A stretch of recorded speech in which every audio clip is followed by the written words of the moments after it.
Welcome to Blizzard Fire. We hope this video helps fire up your solution. You begin by preparing both devices because stable power and visibility matter. Low battery or hidden Bluetooth causes failures. First, charge both to at least 50% and power them on. Next, on the keypad phone open settings, find Bluetooth and turn it on so the phone can scan. Then place the smartwatch into its pairing or discovery mode, usually a long press or menu option, so the phone can find it. Once visible, keep both screens unlocked and nearby to continue. Now you perform the core pairing actions that establish trust.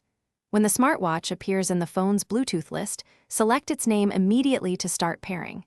You will often see a PIN or passkey on both screens. Compare the digits and confirm on each device so the connection is authenticated. If the phone asks for permissions, contacts, notifications, or call access, grant only what you need. These permissions explain why the watch can show messages or control calls. Once finish by verifying the connection and adjusting settings to suit you. Allow the initial sync to complete and then test basics. Check that time, notifications, and simple controls work from the watch. If notifications or calls do not appear, go back into the phone's Bluetooth settings and enable required permissions or app access, then try toggling notification sync. If pairing still fails, restart both devices or toggle Bluetooth off and on, then reinitiate pairing. This simple reset resolves most stubborn connection issues quickly.